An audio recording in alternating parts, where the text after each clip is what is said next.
Ito yung sinasabi ko po kanina. Ipapakita ko lang sa ano. Okay. So, yan yung map. And,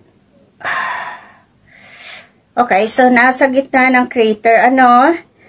Tapos, naandito po yung Tagaytay Ridge sa itaas na to. Tagaytay Ridge. Yan po yung pinaka-wall ng vulkan, yung ancient volcano. Doon sa may Tagaytay Ridge mismo. Diyan banda nag-end yung West Valley Fault. And yung propagation ng fault ay pag ganon, northeast to southwest. Okay? So, ilagay ko po siya i-drawing ko po sa board. Okay. So, dito yung binintiang malaki. Meron pong fault dito. Papunta po yan naman sa southeast. At dito sa ito yung lake niya, meron diyang Kalawit crater. Hindi lang po nakikita. I'm not sure kung nakikita ngayon, but that is Kalawit crater. And Pira-Piraso, andito yung Pira-Piraso, na andito po yung center, yung crater. So, meron po diyang fault line. Yan po yung karugtong ng West Valley Fault na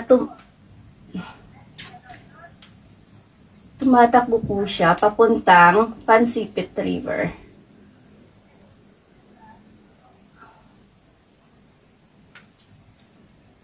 Pansipit River.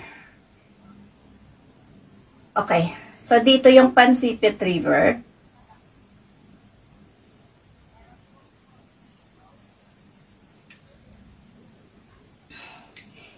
Na andito yung San Nicolas, Agoncillo, Lemery.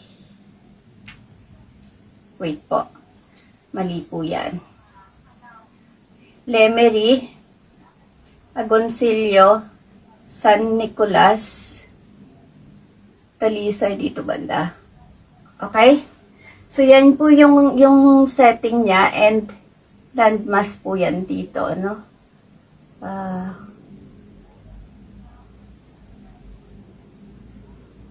So, kaya po ganyan yung shape. Kaya po ganyan yung shape niya. At nasa gitna po, ito po yung, fault line na, yung fissuring na tinatawag, no? Ito yon, yung activated ngayon. And all the way po dito sa Pansipit River. Okay? So, nakapatong siya sa naka-X na fault system. And, sa ilalim po niyan, okay? So, bali natuyo na po yung main crater, natuyo siya, yung water ay na-turn into steam. So, naging gas siya. During the eruption, yan po yung mga nakikita nating steam cloud. Po yun, yung water dito. Ngayon, I heard na yung water mismo sa lake, no? Yung lake water mismo, sa paikot. Ang nakita ko po sa interferogram, which is a satellite image po ito, kung saan yung satellite ay nagsisend siya ng, nagbibeam po siya doon sa landmass. Ano ba yung, how do I explain it? Yung, basta meron siyang sound, it's kind of radar, sound or light, nagba-bounce back po siya pabalik doon sa satellite.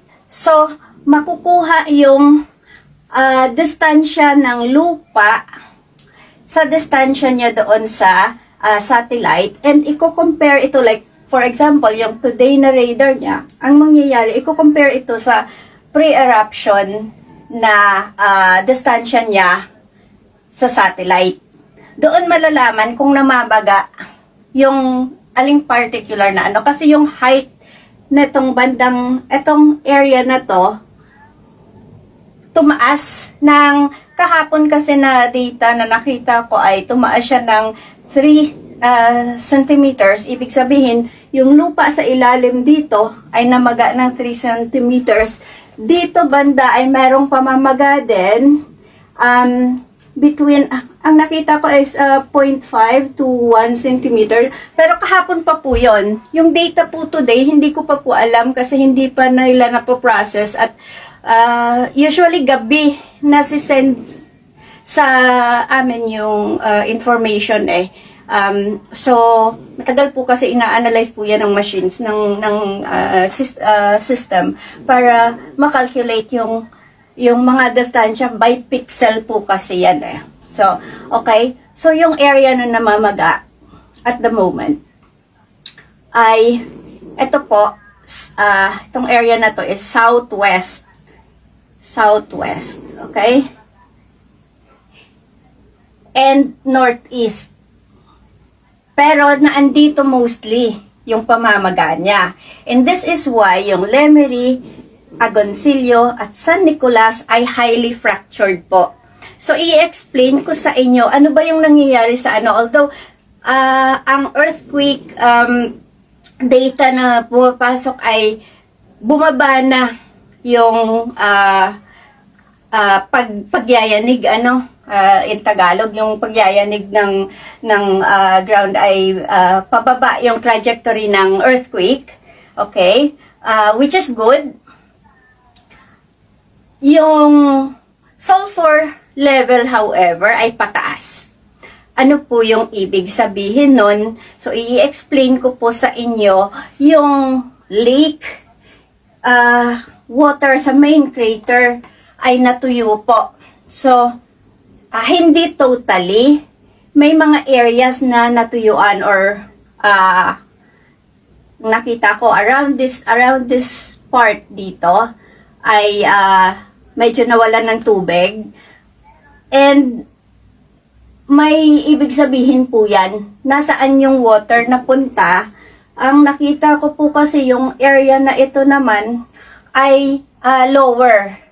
So, yung observation ko, yung water dito ay napunta dito kasi mas lumalim dapat dito. Pero wala pa pong data kasi ang nakikita ko lang is yung solid rock foundation ng ng crater ay bumaba dito. So, although wala pang pagsusukat ng water level dito, kung lahat ba ng water na nawawala dito ay napunta dito. Kasi kung hindi, kailangang hanapin saan siya napunta. Pumasok ba sa ilalim ng yung tubig? Kasi if that is the case, may consequences po yan kasi kapag nainit yan sa ilalim, magiging gas po ulit yon na siyang ikaka-problema po ulit natin kasi ma-pressurize na naman yung ilalim ng volcano. So, yan. So, ang i-explain ko ngayon ay umpisahan ko po doon sa cracks. Ano ba ang nangyayari? Yan po yung line of propagation ng ng main fault. Yung nangyayari ay nagkakaroon ng pagbibitak, nagpo-propagate din yung bitak, ganyan. At meron ibang propagation pag Ayan. Ang tawag po sa nakikita nyo ay horst and graben. Ibig sabihin, nagkaroon ng mataas, nagkaroon ng pababa, tapos yung kasunod niyan mataas ulit, tapos ang kasunod niya nababa. Okay? I-explain ko what is horst and graben. So, yung lupang nakikita nyo, tawag naming horst Tapos, itong kasunod niya na layer, ay bumagsak naman siya. Bumagsak siya. Ito po yung subside. Nag-subside siya. Ito po yung graben. Sa lengguwahe po namin. Okay? Tapos, ang kasunod po ulit niya, mataas po ulit. Uplift ulit. And then, subsided ulit. Okay? So, subsided. So, umakyat, bumaba, umakyat, bumaba. Dahil po yan sa magma. So, sa ilalim, i-drawing ko po anong nangyayari sa ilalim para alam nyo po kung anong ginagawa ng magma. Kaya yan, nagkakaganyan. So, meron po tayong layer ng rocks. Ito yung lupa.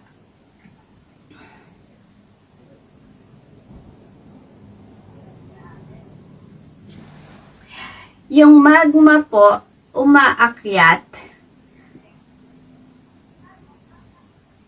Yan po yung layer, umaakyat yung magma. Ang ginagawa ng magma, habang umaakyat po siya, I will show you. Habang umaakyat po ang magma, ang tawag po dyan, diking, yung pag-akyat ng magma. Okay? So, ang gagawin niya, kung may bitak po dyan na existing dati, tutunawin po ng magma yung rocks, and slowly, papasok po siya doon sa existing na bitak. Itutulak niya po itong gitnang ito, itutulak niya, yung nasa paligid na natulak niya, po yan, yung rock ay magkakaroon ng rifting, okay? Mabibitak siya. Kaya yung nasa itaas po niya na ay rock, magkakaroon po ng rifting din. Kaya po siya babagsak.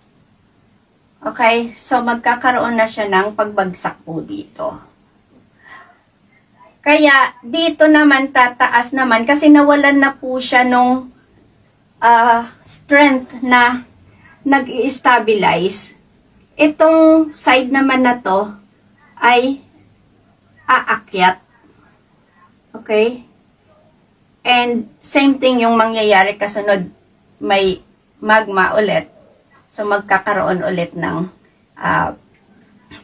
pagbaba. And same thing dito. Mapapasukan din ng magma. Kaya bababa din dito, And same thing dito. So, yan po yung nakikita nyo dyan sa landmass, okay? Okay. So, yan po yon. So, yung area na mababa po, yan po yung location ng magma propagation and nakalinya po yan dito sa fault, yung ilalim po ng fault na yan, yan po yung mga nagkaroon ng ng graben. Yung ilalim po niyan, naandyan po yung magma naka-line up. And it's trying to out of the crack. Pero hindi po lahat ng magma kasi nakakalabas. Kaya pag nag-solidify na siya, yan po yung tinatawag na dike. Kapag po yung lupa ay merong fault naman na pa-horizontal naman siya, yung magma pupunta din po dyan, yan po yung tinatawag na sill deposit. Hi po sa lahat. Mag-i-explain ko lang po kung ano yung nangyayari sa ngayon on the ground sa Batangas. So, merong, I think, was it 8 or 9 incidents of earthquake swarm na ang epicenter nito ay nasa Mabini. Explain ko lang. May dalawang klase po kasi ng earthquake, yung tinatawag na tectonic origin at saka yung volcanic origin. Magkakaiba po yun. So, i-explain ko siya kung ano yung ibig sabihin noon and also kung ano yung magiging epekto niya doon sa Taal volcano eruption na nangyayari. So, okay, so someone said that there's a volcanic yung sa Agoncillo ngayon. Sige, talakayin ko para maintindihan ng lahat and para ma-lessen din yung stress ng mga tao. Alam ko na medyo nagpanic yung mga tao. It's just because hindi na i-explain yung dalawang klase ng earthquake. So, talakayin ko para next time po na makita nyo na gano'n, ay hindi kayo ma-stress, hindi kayo mapanik kasi it's unnecessary at the moment. Although may epekto po yan sa mga nangyayari ngayon sa Taal, pero hindi po siya indicative na sasabog na yung bulkan dahil hindi naman po magma yung cause noong nangyayaring earthquake na nasa Mabini ngayon. So, explain ko kung ano ba yung mga nangyayari. So, okay. Para mas okay. Here. Ang hirap Hold on na. Mawawala yung focus ng face ko. I-focus ko siya sa board para mas maintindihan nyo. So, dito po kasi sa may luba, may lubang fault po kasi na pag ganito. Okay? That's lubang fault. I believe nasa Puerto Galera or Calapan area yung nito, yung end niya. Nagsanga po kasi yan. Okay? Nagsanga po kasi siya. May ganun siya na nangyari. Okay? So this area here is yung Maricaban Island. Actually, isi-shape ko siya according to tectonic para mas maliwanag. Ang shape niya pa ganon okay. So ito yung fault line na gumalaw around here. Tapos ang Mabini na andito siya. So, Mabini, parang pag ganon siya Okay. Dito yung earthquake nangyari, okay? Dito, sa area na yan. Nasa coast siya, 5 kilometers from Mabini Center. So, nasa ilalim ng tubig po yung earthquake nangyari. Ngayon,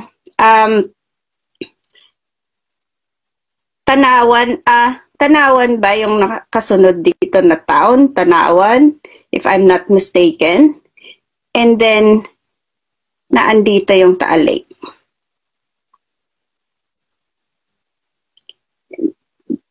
Balayan Bay. Okay, coast of Balayan, somewhere here, diba? Pansipit River. Around nandito ata yung Pansipit River. Okay, so may fault dyan. May fault dyan. Nagmimit po siya.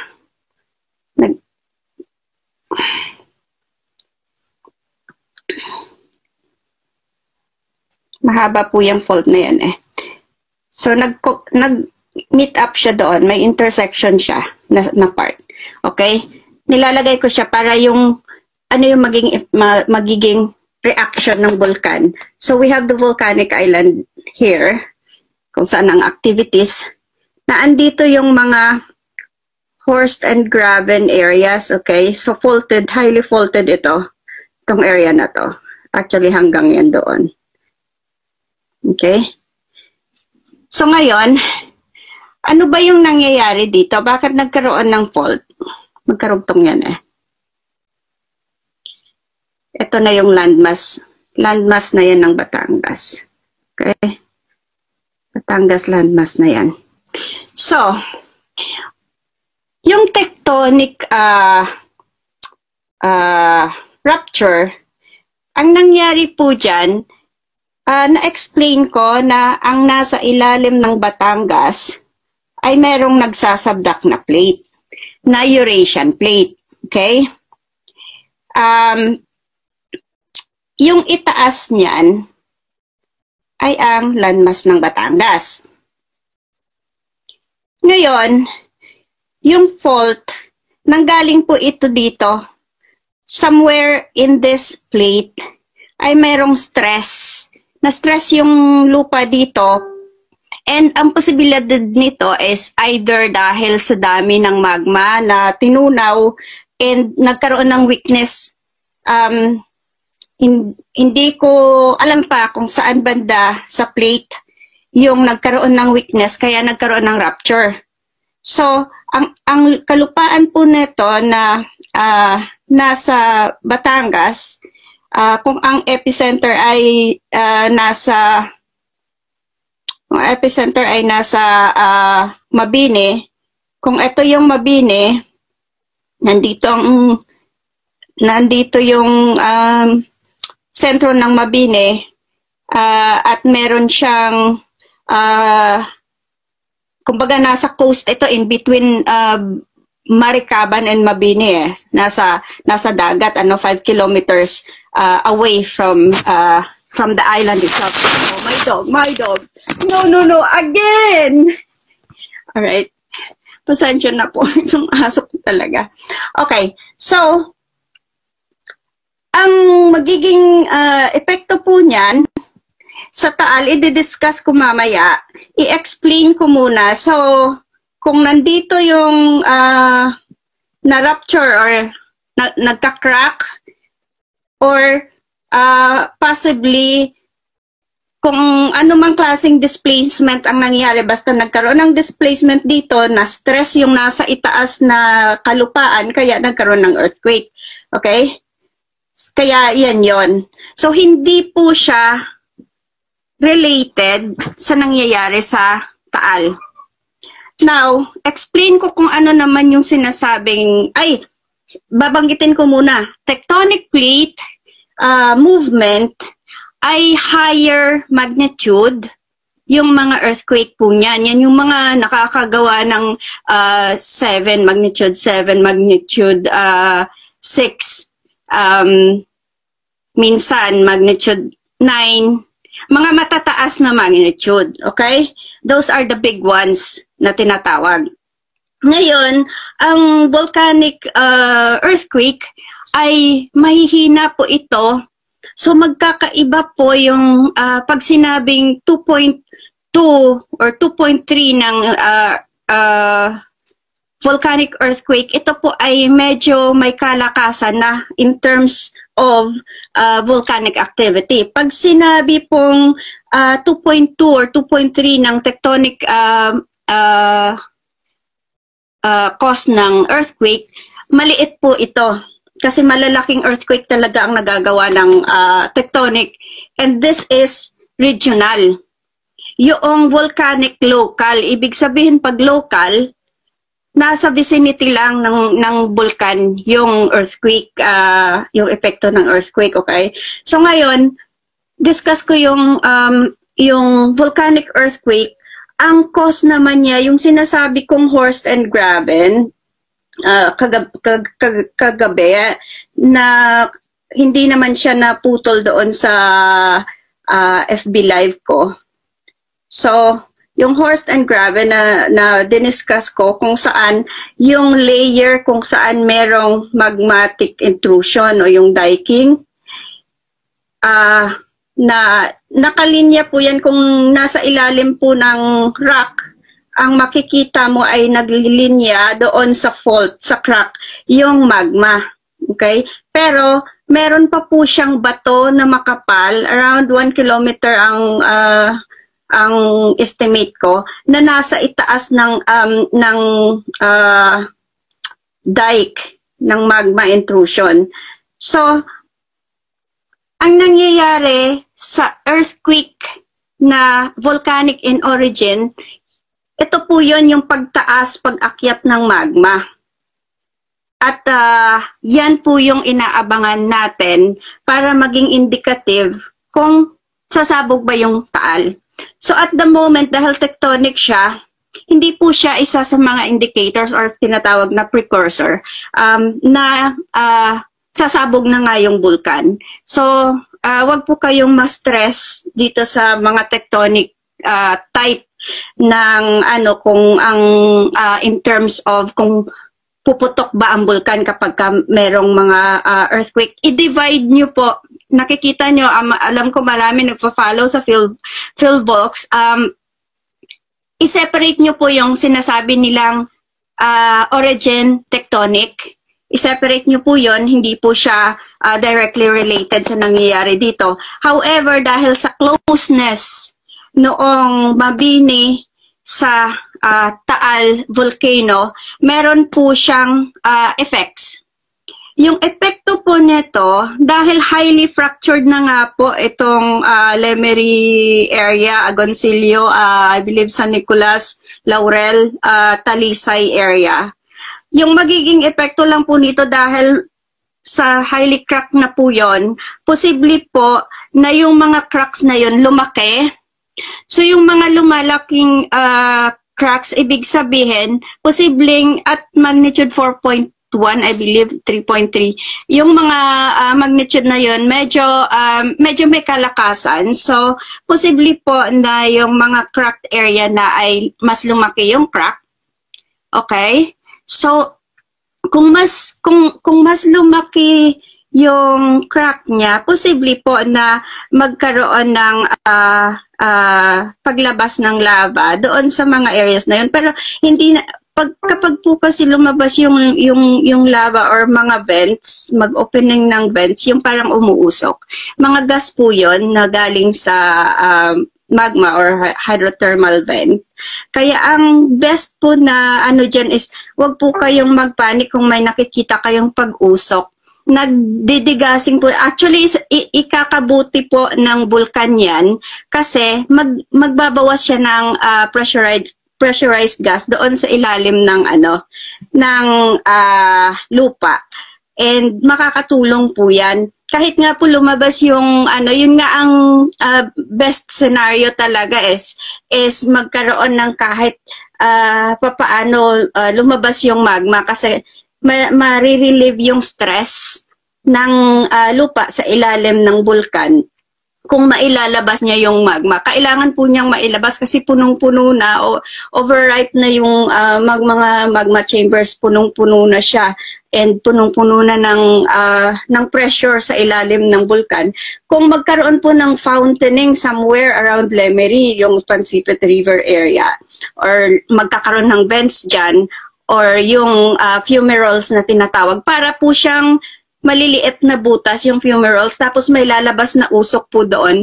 Mga nilalabas po niyan, sulfur dioxide, carbon dioxide. So yung mga ganyang gases, ilalabas niya kapag may nakita kayong usok. May nagsasabi sa akin kasi na merong area kung saan nagkaroon daw ng usok. Maganda po actually yan para sa bulkan kasi hingahan niya yan eh. So, posibleng nagre-release na kung totoo yung news na meron nga daw lumabas na na pag-uusok somewhere dito sa may area na to ay positive development po actually yun. I know hindi nyo naiintindihan rin sa mga masa na parang kakabahan kayo or mai-stress kayo. best scenario po talaga in my opinion, best scenario po na lumabas po talaga yung ano, dahil hindi po natin pwedeng pigilan yan.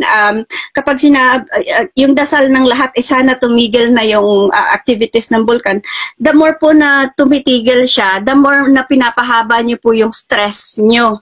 So ang best scenario is sana magkaroon ng more vents na lalabas yung ano niya, yung mga gases niya, lalabas yung mga magma niya in a subtle way na hindi siya eruptive at hindi mag-cause ng base surge, yung mga malalakas na pagputok. So yun po yung ano po yung, may mga napapansin pa ba kayo na kakaiba? Basta ang magiging epekto lang ng tectonic movement, yung crack, yung mga existing crack na, hindi pa ito yung mga tipong magkukos ng malalaking cracks na damaging kasi mababa yung magnitude niya. Pero pag sinabi pong volcanic in origin, ang magnitude niya nasa 4, napakalakas na po yun for a volcanic type of earthquake. So, yun po, may mga concerns na 4 times yung inilabas na sulfur ng vulkan. Pero sa nakikita ko po kasi, iilan-ilan lang yung mga volcanic caused na mga earthquake. Natural lang po yan dahil hindi po natigil ang pag-akyat ng magma.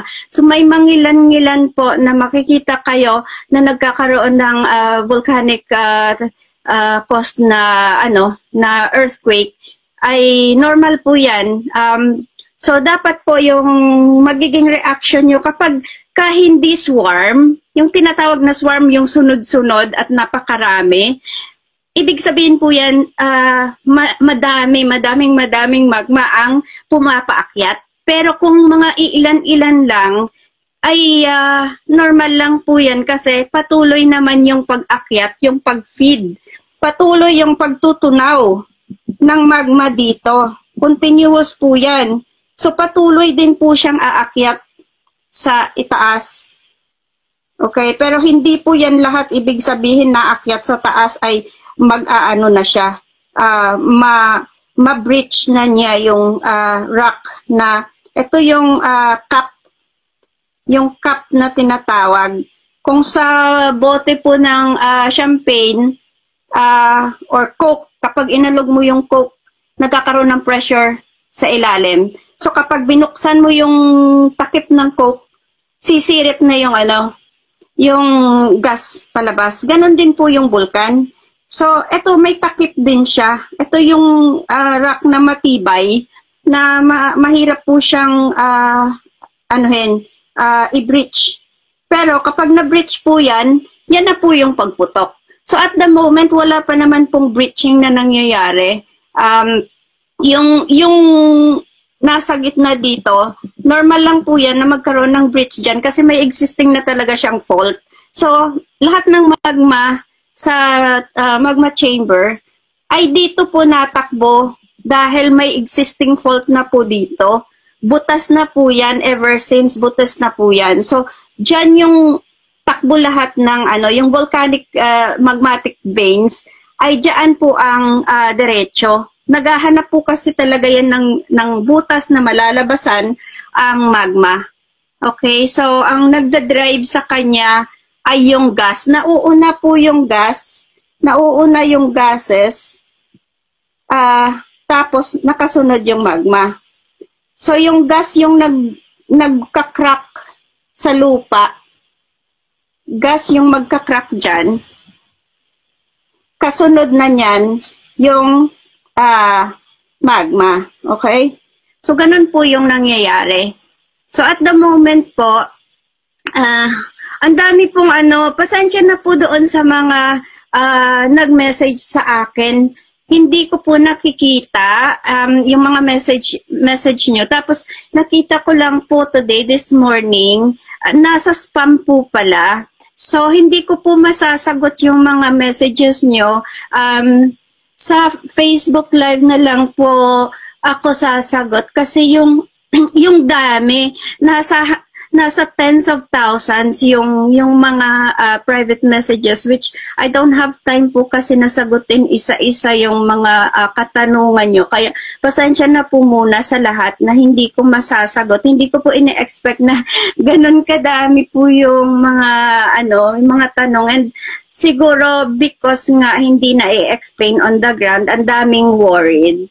So at the moment po, kung ang katanungan nyo is indicative ba na sasabog na yung bulkan dahil nagkakaroon ng mga earthquakes dito sa Mabini, hindi po yon. Hindi po siya isa sa mga indications. Posibleng makaapekto pero hindi ibig sabihin ay yan na yon, na yung big eruption ay mangyayari niya na dahil nagkakaroon ng swarming ng tectonic earthquake dito sa Mabini. So hopefully po na-explain ko yung concern nyo. Kalma po muna ang lahat at medyo wala pa pong indikasyon akong nakikita. Mataas yung sulfuric acid na inilabas niya, and ang naiisip ko ngayon na dahilan niyan ay dahil dumadami na yung fissurings na tinatawag or yung pag-crack ng lupa. Yung sulfur kasi kakambal po yan ng magma. So kapag maraming nilalabas, ibig sabihin mababaw na yung magma sa ilalim ng lupa. And then siguro ay may nag-message, sabi hindi daw kagandahan yung drawing ko. Pasensya na po kayo kasi nagkaroon po ako ng na-paralyze po ako in 2015. Nagkaroon ako ng disc problem sa leeg ko. So naapektuhan niya yung veins ng left hand ko sa my shoulder. So nawalan po siya ng power, hindi siya mahirap akong magsulat. Nanginginig po yung kamay ko, yung muscles ay nagkaroon ng weakness. Kaya po yung drawing ko talagang nakakatawa, parang kinder yung ano ko. Pagpasensyahan nyo na, ang importante po na ibibigay ko yung information na kailangan nyo. Kayo na lang po yung mag-adjust sa ano. At wala po akong magagawa sa shoulder ko. I'm still doing a physiotherapy to fix the problem. Okay? Kulang sa tulog. Yes, hindi ako nakakatulog gaano because I'm so worried about Taal. Ano pa ba? Yung meron pa lang nag-comment na palagi akong hindi po kasi ako, matagal na po kasi ako sa ibang bansa. Hindi ako hindi na diretso yung pananagalog ko. I'm learning to perfect my Tagalog. Pero kailangan ko po kasing Tagalog sasabihin para maintindihan ng lahat. Kasi kung mag-i-English po ako, paano naman yung mga iba na hindi naman ako maintindihan pag sinalita ko po sa English. Kaya po ang ginagawa ko ay try to do my best na mai-explain ko sa lengguwahe ng masa. So, yun po yung dahilan. Kaya ako kasi nag-iisip ako kung ano yung Tagalog words nang sasabihin ko. And nag-iisip ako kung paano ko mai-explain yung scientific language at mai-translate ko into a language that everybody can understand. So yun po yung dahilan. Pagpasensyahan nyo na yung Tagalog ko. Talagang baluktot po. Minsan baka mali pa yung mga nasasabi ko. Hindi ko mai-translate yung English term into Tagalog. So yun po yung dahilan. Yun. Hopefully po nasagot ko yung mga katanungan ng lahat and nakatulong na mawala po muna yung stress nyo and makasleep po kayo. Hindi pa po ito yung sinasabing indicative na mag-level 5 na. Pag sinabi po kasing level 5 na, ibig sabihin eruption ongoing. So yung major eruption na inaantay na ongoing ay naandun na yung status kaya nag-level 5. So hindi pa po yan magli-level 5 hanggat hindi siya nasa climatic or major eruption. Okay? Ano pa ba yung ibang ano? And may mga, yun actually hindi ko talaga ino-open yung wall ko. This Facebook ko ay private Facebook dahil po sa maraming request na i-open ko into public para makakomment yung public sa mga FB live ko ay in-open ko po para sa public. In fact, when I started doing FB live, it was because my friends are so worried